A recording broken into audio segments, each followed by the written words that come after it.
Hi. So I wanted to do a video about object permanence and emptiness. And these two things, object permanence, emptiness, they're two sides of the same coin. And we could say that the coin that they're the two sides of is the universe. So when we incorporate both of them into our experience, we essentially get a full kind of integrating working model of reality. And in order to do that, we need to incorporate both a kind of Eastern mysticism view, realization, embodiment, etc., and also a kind of full scientific materialist. So we don't give either one the sort of ultimate truth. We combine them into a more full model of reality. And I'm going to start by defining both of them. So depending whether you're more coming from an Eastern mysticism or scientific materialist background, one of these might seem super obvious, but it's just really worth at the start, defining these things. So let's start with object permanence. So object permanence, it's essentially the idea that things exist.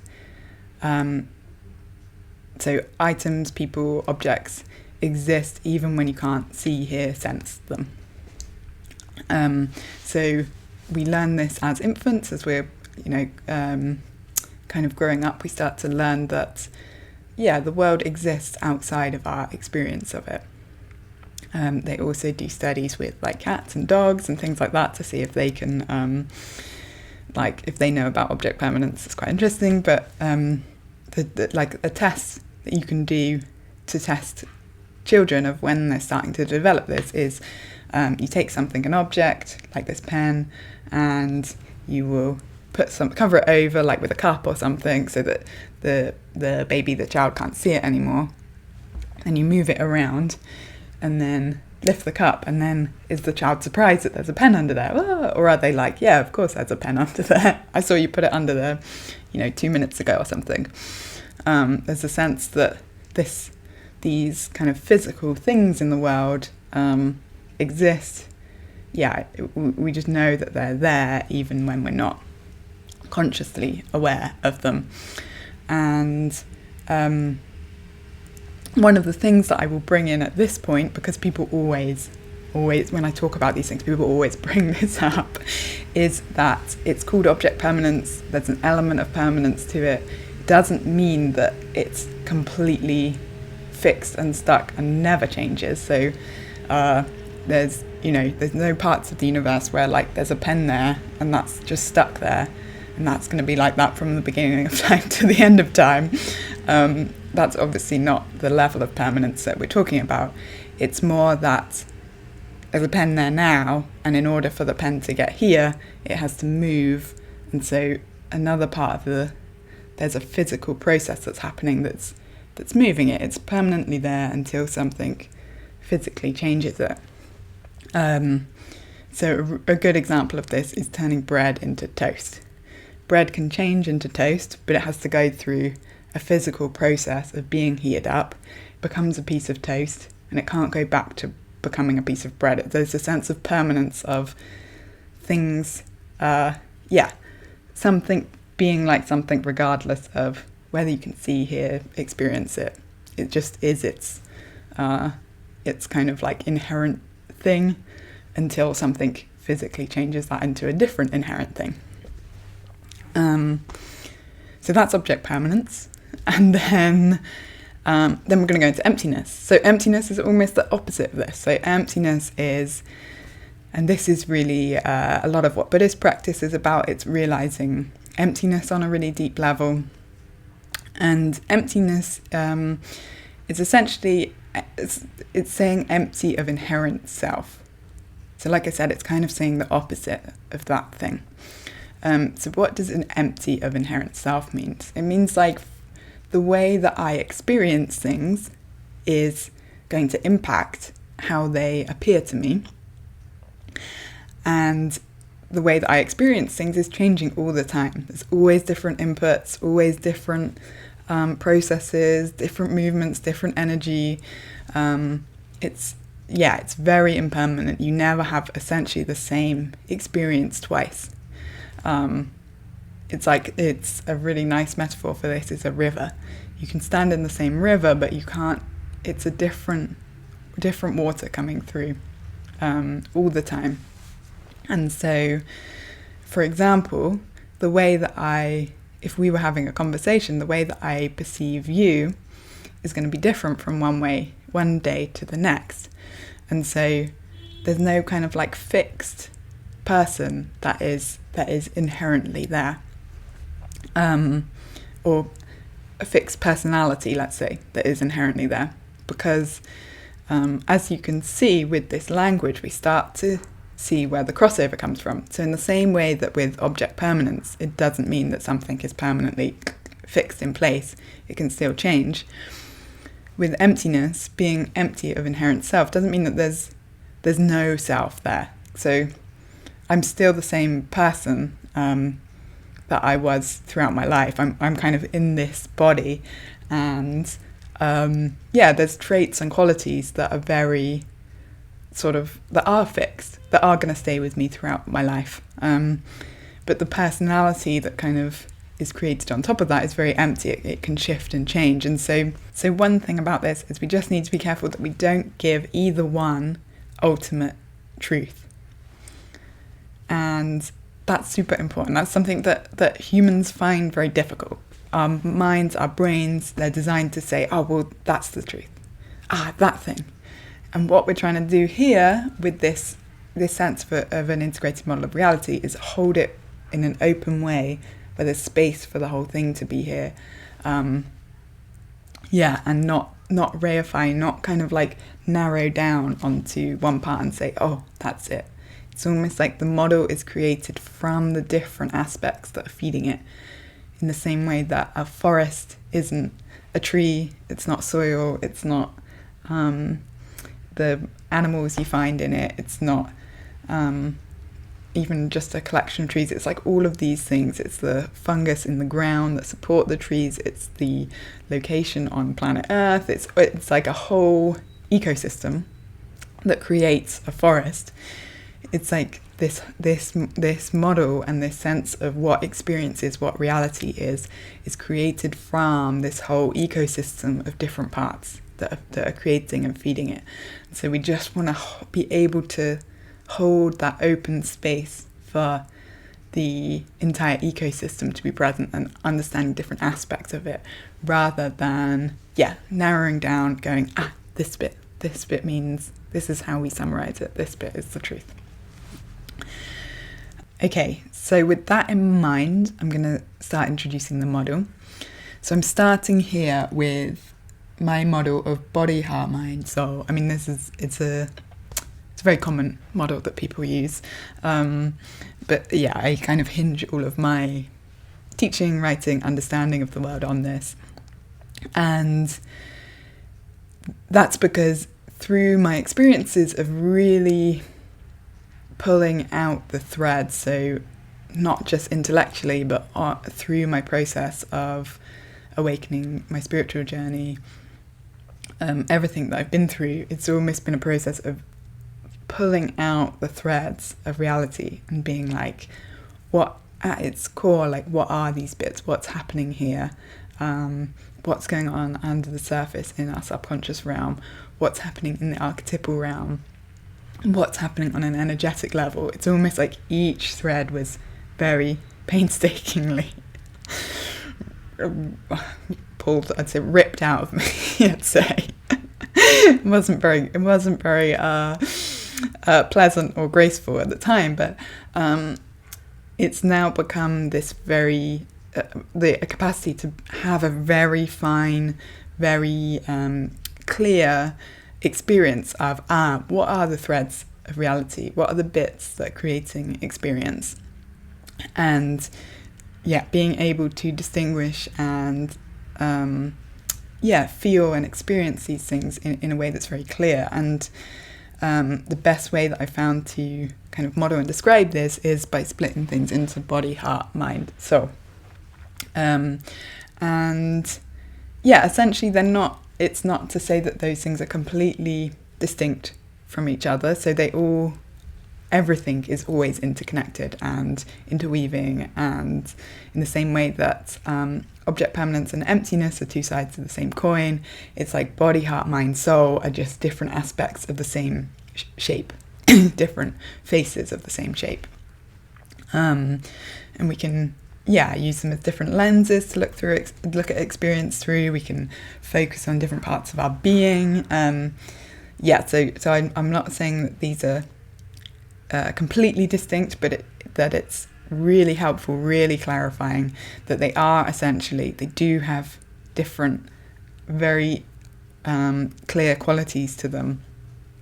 And an example of this is that so you can't have a body without a mind, you can't have a mind without a body. So we'll go into more detail of these different parts of body, heart, mind, soul as we go through in relation to object permanence and emptiness. But just as a very, very quick summary, essentially body is, it's physical reality, it's our beings, it's like the physical things that are here. It's also energy and the sense of that more like quantum version of physics where everything's just energy. Heart is feelings, emotions, interconnection. It's the process of being impacted by things and the desire to impact things out in the world. Mind is consciousness, awareness, processing, thinking, thoughts, all of those things. And soul is meaning. It's really meaning in all its different forms. So that could be story archetypes. That's a kind of very like Jungian version of soul, but it's actually the wider perspective on it is any form of meaning. So even the meaning of a sentence making sense to you, that to me is included in soul. Right up to grand existential meaning. So that's just a quick rundown. There's loads more stuff about that on my website if you really want to get into the details of what I mean by these different layers and stuff like that. But we'll keep it simple for now. So we're going to go through and I'm going to essentially map out the aspect of each of these parts that is object permanence, fits into object permanence, and the aspect that fits into emptiness. And hopefully this together will start to give you that model of reality in the same way with the forest. If we take a bit of time to look at the soil, take a bit of time to look at the trees, look at the weather system, look at the cultural context of what forests are, then you start getting a really good model of what a forest is. In the same way, we're going to go through the different aspects of experience, bringing in different parts, bringing in the side that's more object permanence, the side that's more emptiness, and that will help create this working model of what is experience, what is reality. Yes, and there's almost, in the same way if you're studying a forest, there's almost infinite things that could be included, explored, etc. Of course, if we're talking about the nature of reality, it's almost infinite. So trying to keep it simple, trying to keep this relatively short. And hopefully it's useful and interesting. So I'm going to start by essentially splitting this down the middle. And we're going to put one side, we're going to put the object permanence.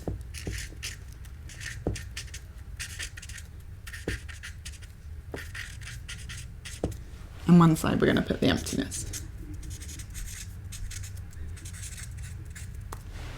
And really this is just a bit of it's just helpful with these things when we're building a model to have a visual representation. You don't really need to be able to read this. I'm aware it's a bit small.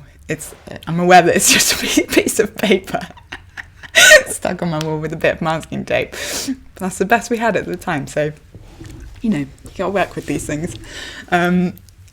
Yes, but it's just helpful when I found when you're building a model to have something to say like, this is where we are currently, kind of like just a bit of a map or a model to locate yourself. So we don't feel that we're just like moving around in a soup. Which is a good example of how object permanence is very useful. It gives us a sense of location. It's like collapsing the wave into the particle. It gives us a sense of location. We know where we are. We know what's happening. Emptiness is a lot more kind of open and fluid and woo. So both are good, but yeah. This is our object permanence for this talk as we go on this journey together. Okay, so let's start in the body. So I'm going to start on the emptiness side, I think, with all of these. So with the body, when we're talking about emptiness, there's a way in which, particularly in the Western world, we have a very fixed idea of what a body even is. It's almost like up here we know that we have organs and limbs and fingers and skin and blah, blah, blah, blah, blah. We have this like very fixed idea of what that means and how that moves and how that is. And actually what happens if we really start going into emptiness, meditating, paying attention to our inner world, which is more transient, is more impermanent, we start to get a sense of like, bodies are kind of different to what I thought.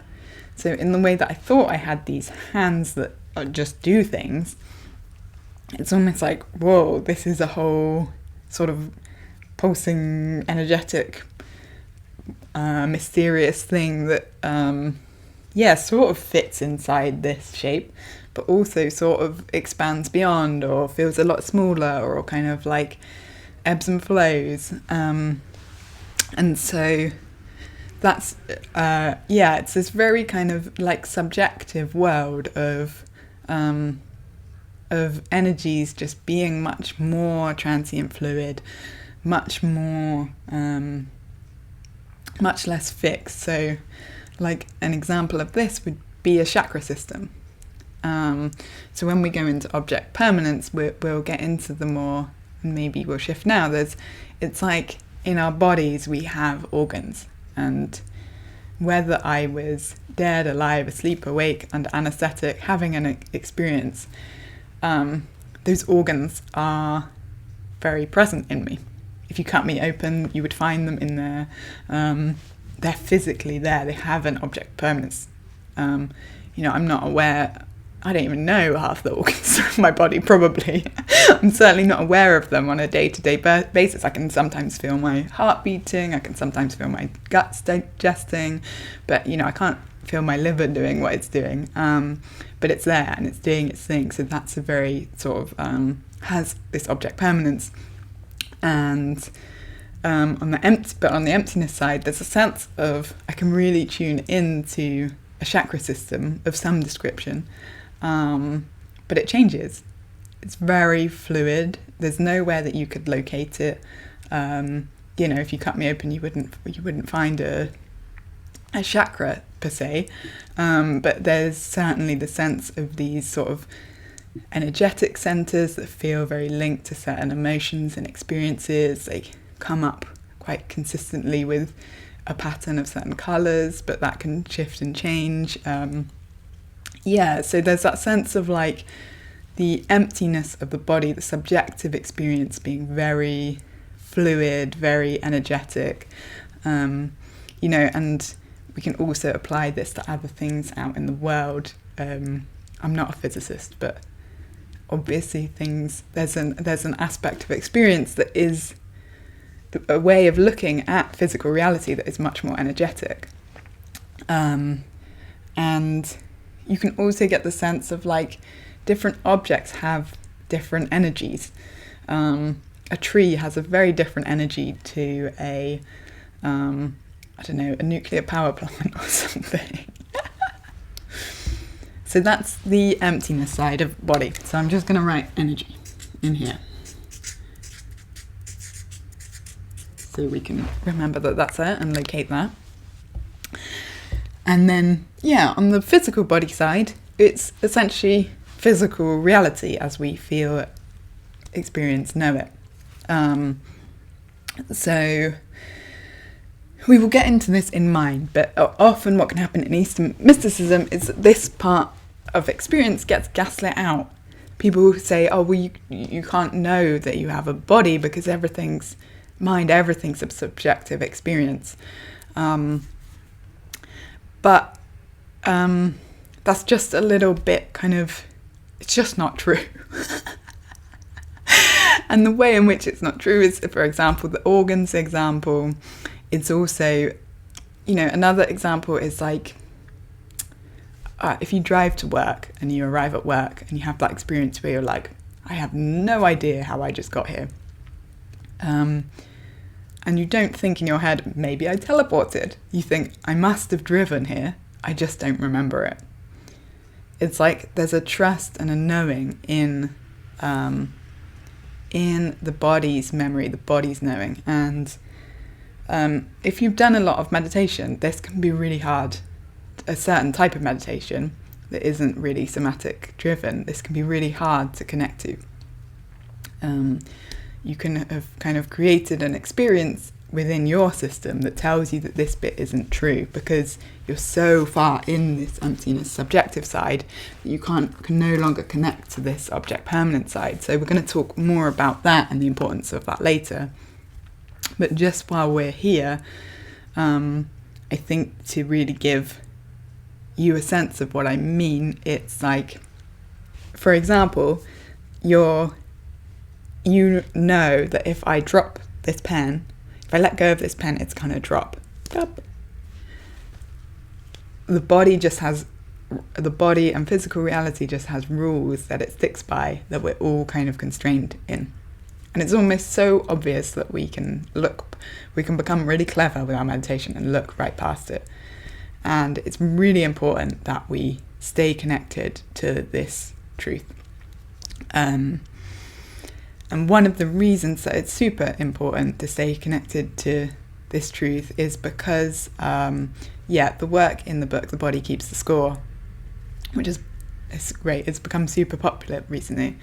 But it's essentially our bodies, the way they're shaped, the things that they carry, they shape our experience. And that can be really positive. So we can kind of like shape our bodies, our environments, our worlds to be supportive of like joy, connection, goodness, equality, all of those things. But also the body can really carry a lot of trauma in it. And if we're essentially gaslighting it out and just saying, oh, well, it's all just transient energy, everything's just can change at any moment. Someone who's carried a lot of trauma in their body and someone who has had a very nice life, we're essentially just undermining the privilege that comes from being in a good environment, from having a healthy body, having access to food, having access to water, just like all of these really basic body needs. And the same goes when we move out of the individual perspective and into the collective. The same goes with the planet. We need to physically treat the planet well in order for it to be thriving. So that's why it's really important that we stay connected to this truth. So this energetic truth is amazing and powerful and opens up lots of possibility. So it's really worth kind of practicing and integrating with this. And we don't want to lose touch of what can sort of be the most obvious thing in the world, but it's also very important. So this bit is the physical reality.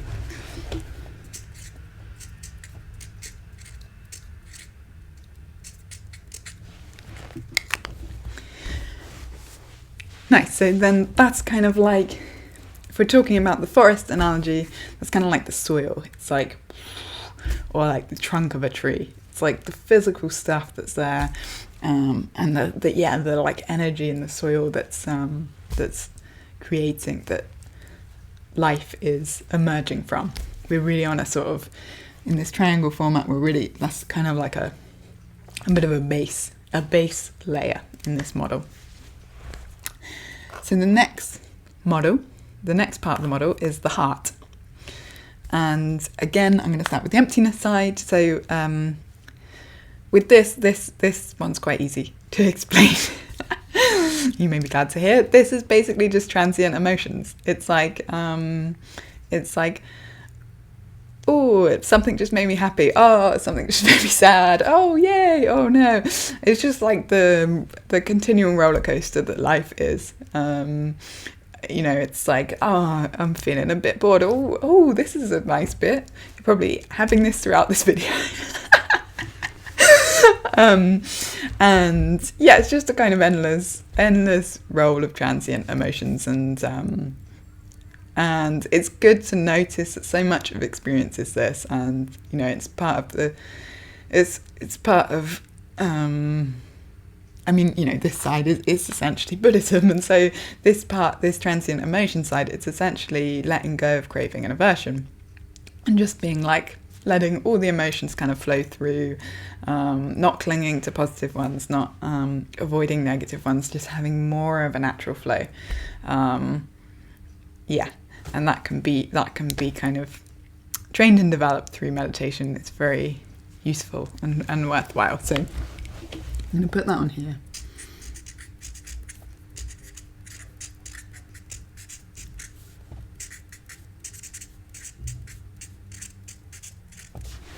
Transient emotions. It's terrible handwriting, sorry. So then on this side of the heart, this is another super important side. This is like, in a way, this is like the most important thing in the world, in the human world. Yeah, and I'm super passionate about this. So this part, I'm going to use the language of Randall Collins. So that was also, he essentially distinguished between transient emotions and emotional energy. And so I'm going to split them: transient emotions on the emptiness side and emotional energy on the object permanence side. So emotional energy, it's and so Randall Collins has studied this, and he's essentially saying that people's main motivation in life is to maximize their level of emotional energy. It's kind of like the core operating system of being a human. And emotional energy, it's essentially a sense of I'm worthy, I'm present, I feel loved, I enjoy life, I'm engaged. It's just a sense of kind of like positive experience of life, in a way, is how I would summarize it. And this has a level of object permanence to it. It's not coming and going in the same way that transient emotions are. And there's a number of different sources that it can come from, but a really clear example is essentially our childhoods. The place that we're in and the way that we're treated when our entire beings, our model of the world, our shape of reality is being formed, will inform us essentially how we feel about ourselves. So if we're brought up in an environment where we're cared for, we're respected, we're listened to, we're loved, all of these things, we have a model of the world that includes I'm worthy of being listened to, of being respected, of being loved. If we grow up in a world where none of those things are true, we can have a model of the world where life is horrible, I'm not worthy, everyone hates me, and that's almost like the foundation of your experience of the world, and whether it's a positive experience, a negative experience. And obviously it's not poles, it's not black and white, one or the other. It's like we have these complex structures of who we are, what the world is, how we're treated, what the expectations of us are. It's a very, very complex experience, and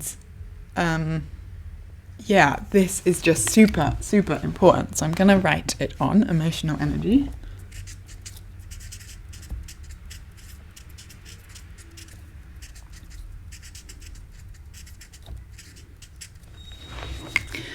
And one of the other important parts of this is that it's not... There's another way that you could frame these two sides, emptiness and object permanence. Emptiness is essentially the individual side. So on an individual sense, emotions are very transient. My experience of them, my subjective experience, something comes, something goes, this thing, next thing. This side is more of a collective. The object permanence is more of the collective side. So it's the part where everything is like physically bound by the other parts. So the last thing I would say about this emotional energy is that it's largely subconscious in almost everyone. So we're not aware that it's happening, but because it's in the object permanent side, it's still happening. So essentially, yeah, our sense of love, worth, emotional energy will be shaping our reality, and we won't be aware of it. So this is really important, with why it's important to make space for emotions, subconscious assumptions, how you feel in the world, because if you don't, it just stays subconscious and will dictate behavior, because people are motivated to maximize their level of emotional energy. So it's the thing that's driving everyone, just making space to subconsciously kind of making space to consciously bring it up into experience really allows us to see ourselves, know ourselves, and that can start to get quite mystical as well. Essentially, seeing the sort of like underlying network of love or emotional energy that is essentially moving everything. It's kind of like the purpose and the movement behind all of experience, all of what is unfolding, not just on our experiential level, but also on a kind of wider what's driving the whole thing. So that's heart, and now we're going to move on to mind. And so the emptiness side of things with this is essentially, it's similar to the transient emotions, but it's more about awareness and how we see what we think. So it's thoughts, perceptions, frames, it's ways of looking. Robert Bear's ways of looking is a really nice version of this. It's essentially like the way that I look at something shapes what I see as much as the thing that I'm seeing. And essentially it's a kind of just seeing the impermanence and the transience and the lack of substance in subjective experience and concepts. It's like everyone has all these big concepts about what the world is, who you are, what's happening here, and essentially it's being able to see that concepts themselves don't hold any object permanence. They don't hold anything fixed, because you can get new information and suddenly your whole world can change shape in a certain way. You're like, oh, this world is actually different to what I thought it was.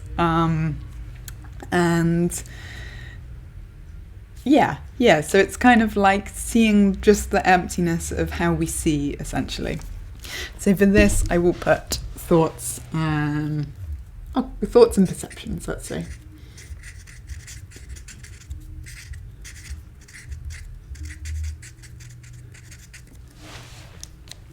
So thoughts and perceptions, I could have also put concepts in there, but I think that summarises it quite well. And then on the object permanence side, so essentially with this, the bit that has a sense of object permanence is habit pathways, what I call habit pathways. So we have incredibly complex models and understanding of experience, of the world, even a really young child has really, really complex models of what is happening. And essentially over our lifetime, and this is happening so fast, it's like within a few milliseconds we're creating a model and seeing options of coming up with things that could happen. We have like this whole insane computer that is predicting stuff, understanding stuff from the past, like reevaluating stuff, creating a model. It's just like unbelievable, the level of complexity and capacity we have in our minds. And the way that we can do this is through habit pathways. So essentially it's like over our lifetime, the sort of normal trajectory is that we're building up more and more and more habit pathways, and learning about the world and getting faster and faster and faster. So a really nice example of this is like a flow state. It's if you do 10,000 hours of something, then you learn enough about it to be in a flow state. It's like if you play piano for 10,000 hours, you build up the habit pathways where you can understand and you can read the music and you can and it just all happens really fluidly because you're building up the mental capacity in your mind to understand something at such a fast rate. Now that's a really positive example of a habit pathway, is building up a valuable skill that you can then get into a flow state with. But we also have, the majority of our habit pathways are quite, negative's the wrong word, maybe painful is a good word. So a lot of what our mind is here to do, our hearts are like, driven by emotional energy and wanting to maximize joy and connection and and that's all well and good, but the world that we live in, have evolved in, have grown up in is complicated. Joy and love and connection and peace and safety isn't always available, and so we've developed these really good minds that are very clever at keeping us safe and getting us resources and making sure that we get enough of what we need, being competitive against other animals, other humans, other aspects of nature that would essentially kill us, that are a threat to us. And so a lot of our habit pathways are around safety and keeping us safe. So a lot of it's to do with fight and flight. When we're in our parasympathetic nervous systems, we're much more likely to be connected to this like emotional level. Whereas when we're in our fight and flight system, when we're trying to keep safe, when we're trying to problem solve, that's when our minds are online. And so, the habit pathways often become judgmental and judgments against ourselves or others. It goes, when I show this part of myself, that's unacceptable. And so I'm going to learn every way I can to hide this. Or, when this person behaves like this, that's really, really bad. It's not to write all of that off. They're all kind of, there's a way in which coping mechanisms are important for us to survive, be safe, etc., etc. And it's just important to recognize that that's what they are. Habit pathways, coping mechanisms. It's almost like the way the mind has been shaped then creates the shape of the world. And actually the shape of the fight and flight system is often not so productive. So it can very immediately keep us safe, but it's not the most productive. So I'm going to write this on habit pathways and then talk a little bit more about this.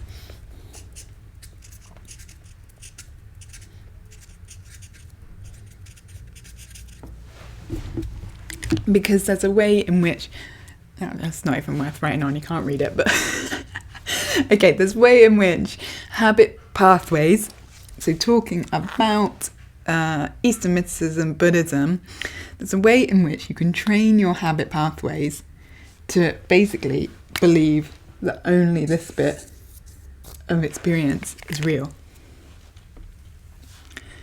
Because you can train your habit pathways to do a whole bunch of different stuff. And if you really only focus on subjective experience, impermanence, non-self, emptiness essentially, what your habit pathways will do is learn that this stuff is real and this stuff is not real. And this is really dangerous because as we learn in the past, on the heart level, the core motivation for humans is to maximize their level of emotional energy, right? So we all want connection, respect, self-worth, value. And if you gaslight that out of your experience and say, this is the only bit that's true, this becomes a huge shadow and creates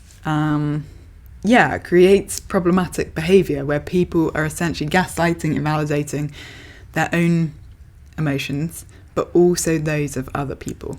And a lot of emotional energy can be about a sense of power. So in a healthy way, that can be about empowerment. What do I need to feel empowered in myself so that I can connect with others, with the world? When it's unhealthy, particularly if we've had a traumatic childhood or grown up in a stressful world, lived in a stressful world, this can become more strongly about power over others. So if we've lived in a world where really your only experience is you either have power over others or you're under the power of others, then that core motivation becomes to have power over others. And that emotional energy drive, so in a context, in a meditative or spiritual context where you're building habit pathways to essentially only validate this part of experience, you put all of this into shadow, and then your core motivation is to have power over others, then it becomes very messy. Even if your core motivation is not to have power over others, even if it's to get connection or whatever, if it's a shadow, it's a problem. And a good example of this is like an analogy of this, let's say, is on the physical level. It's like best case scenario is that if this is all numb, it's almost like if you have a broken leg and you're walking around on your broken leg because you can't feel it. It's like you've got a hole in your heart because you don't have enough connection in your life, and you're walking around carrying that with you. It's like walking on a broken leg isn't very good for you. It's just going to get worse, and you're going to find life hard. It's going to make everything more difficult. You're going to, having that pain in yourself is not, it's not like an effective way to cope with it. You can have the most enlightened, empty perspective on the world possible.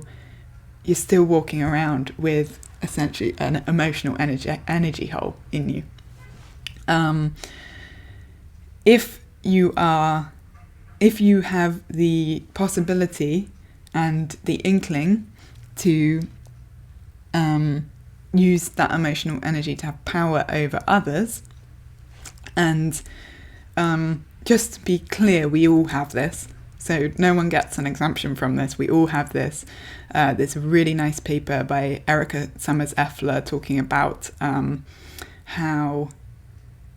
using the case study of women and how they're in a subordinate role, and that's largely around kind of emotional energy and how people are treated. It's also obviously race, gender, class, everything is affected by this. Everybody carries it, so no one's exempt from this sense of power, how we move in that system. If you're walking around that's numb, you're pretending that it doesn't exist. It's a bit like walking around with a knife in your hand waving it around, hurting people, and you're just not aware of it. You just don't believe that it's real. So on the one hand, on a personal level, it can be like walking around with a broken leg and not knowing about it, just having a kind of emotional energy hole in yourself. On a collective level, if you aren't aware and including how much we impact each other by the way that we carry our own emotions, how we empower others, how we relate to people, how we connect with others, if you're not bringing that into the part of experience that you're aware of and essentially putting that into shadow, it's like walking around with a weapon and essentially, injuring other people, hitting them in the heart with negative feelings that they then carry the weight of that.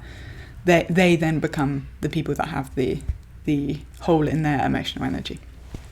So hopefully that made some sense, but I just really wanted to talk about the importance of, yes, you can, as an individual, experience the world as inherently empty, but all of this is still happening. So the person who experiences the world as inherently empty still has a physical body. They're still very driven by a sense of emotional energy. They still have habit pathways. Those things are all still running. It's just they're shaped in a certain way that feels good to them and then allows them to kind of check out into this. And people are obviously free to behave how they like, but the really important part is that in this aspect is the part where we can't remove ourselves from how we're impacting others.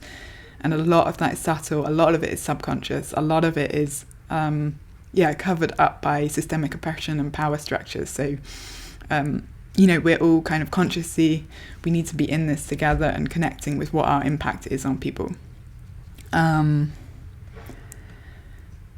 And I have another diagram, this one's a very brief diagram, but this is talked about in Buddhism also. So we have here, let's see, can you see that? Yeah, okay. So I've drawn here, it's essentially like a diagram of what is called an arahat and what is called a bodhisattva. So when you have a closed heart, you're essentially building the habits pathways so that your subjective experience is it's all just transient emotions, transient thoughts and perceptions, energy coming and going. There's no separation between you and the outside world. And you're totally enlightened to this. And essentially it's just all closed off. The heart, the body, it's closed. And then comparing this with the bodhisattva, so it's essentially staying connected to the heart, so not bypassing the heart with the mind and saying we're going only into emptiness. It's connecting to the whole thing. So essentially you're kind of from the core of your being, connecting out, staying open to impact, open to impacting others.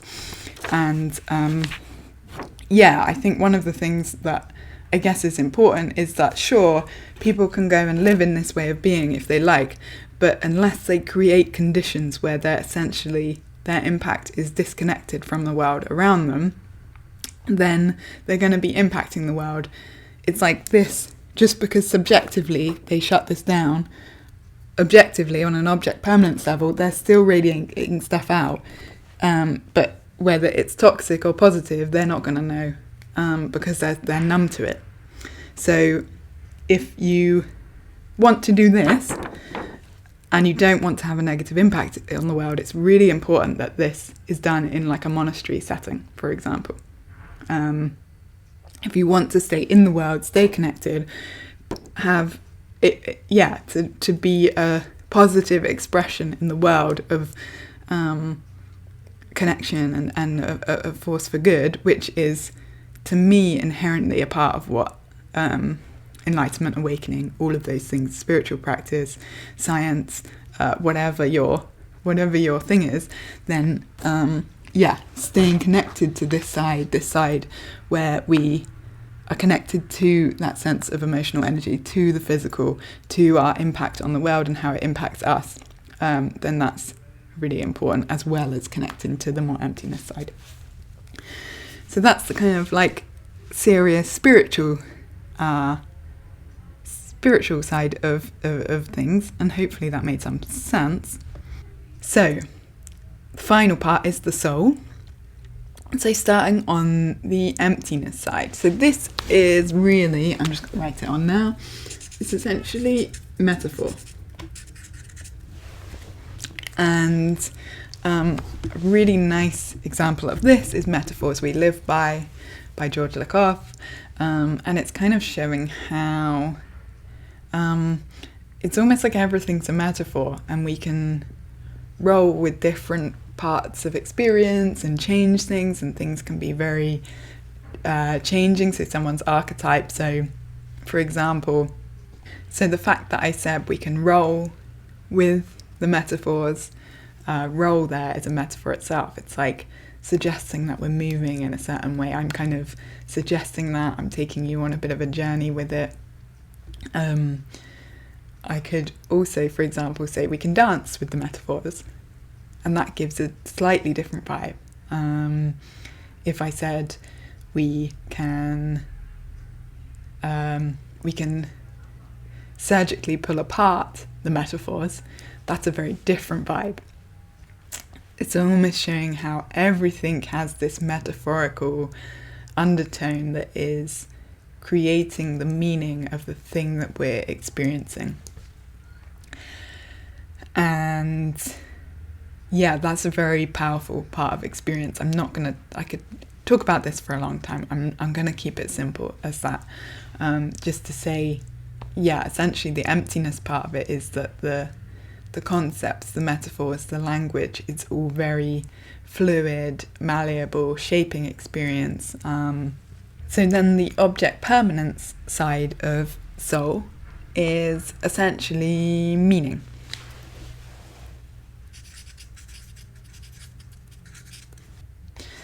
Now this is important because there's a way in which the way that the triangle is drawn to have body, heart, mind, soul, you're essentially building the layers on top of each other.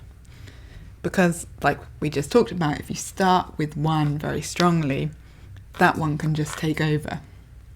Mind can suddenly go too far into emptiness and it takes over. Whereas if we build them up, body, heart, mind, soul, and when we have a level of emptiness in the mind, but that's built on this like big open heart that is connected to the world, it's built on a body that's connected to both energy and its physicality, it's embodied, then we can start to get to essentially the essence of things. And it's almost like the object permanence level of soul is just meaning, like the essence of meaning. And it's almost like that meaning exists, is inherently in and of itself, it's kind of a permanent feature of the universe and experience. Because if meaning didn't exist, then just as an example, you wouldn't be able to understand everything I've just said for the last hour would be absolute gobbledygook. I mean, maybe some of it is, but even as I say these words now, one word to the next is in a sentence that is meaningful, that makes sense to you. And if you took meaning out, the essence of meaning out, it's almost like reality would just into like the like TV static. It's almost like meaning is the glue or the cohesion around which experience forms. And it's very much like this sort of essence, the essence level of things, which is the object permanence of soul.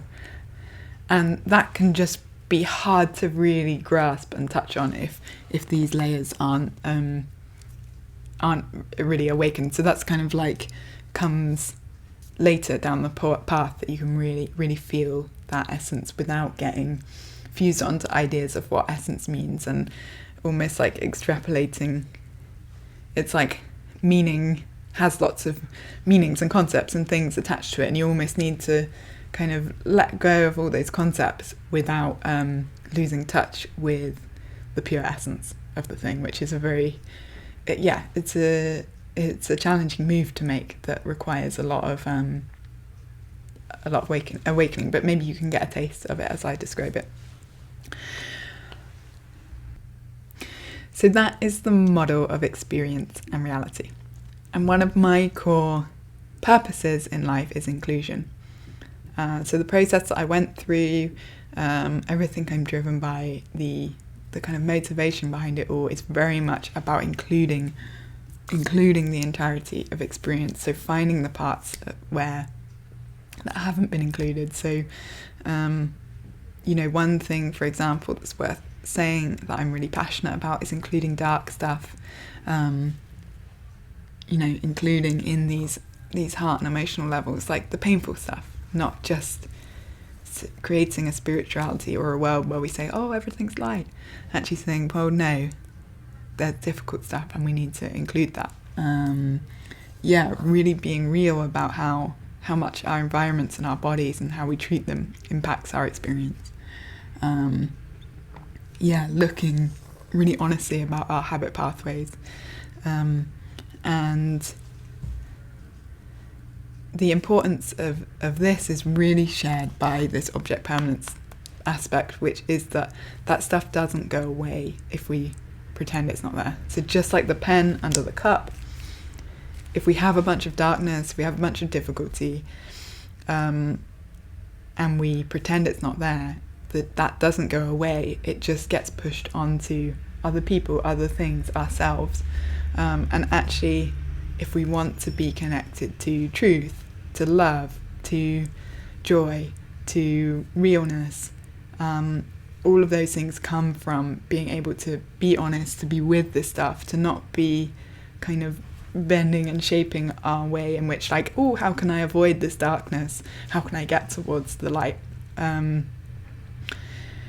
And so, this structure, this kind of thing that I've created and the experience that I've been put through, the capacity to distinguish and pull out these things is really about making space and standing up for the parts of experience that need to be heard, need to be seen, and in order to create more joy and connection and well-being in the world. And sometimes that's this side, sometimes it's saying, actually, it's really important that the object permanence is respected, that these things are validated, that these things are seen. Sometimes it's this side. Sometimes if scientific materialism is too entrenched in this kind of like physical world, it's really important to say, actually, we're all these energetic beings. There's like, the universe is essentially a metaphor and a story. Everything's, depending how you look at things, it just depends how you see things. And emotions are transient. Like, build some capacity to be with your difficult emotions. It's just coming and going. It always depends which part of experience needs to be awakened or brought to the light or understood better or studied more. Depends on the context of the environment, the person. You're always kind of like looking for what's the thing that's being turned away from, or being oppressed, or being ignored. Where's the ignorance? Where's the power imbalance? And then almost kind of like bringing that to life, bringing that into reality, bringing that into shared context, your own personal spiritual journey. So that's really how I relate to awakening, and hopefully this just gives an overview of that system. I've tried to do it fast, and so I've rattled through something that has a lot of information, and it still ended up long, so it's not the ideal format. But I just wanted to get it down and get it out, and hopefully some, if not all of it, then some of it has been useful. yeah, there's more stuff on my website, and yeah, hopefully this was helpful. Cool. Bye.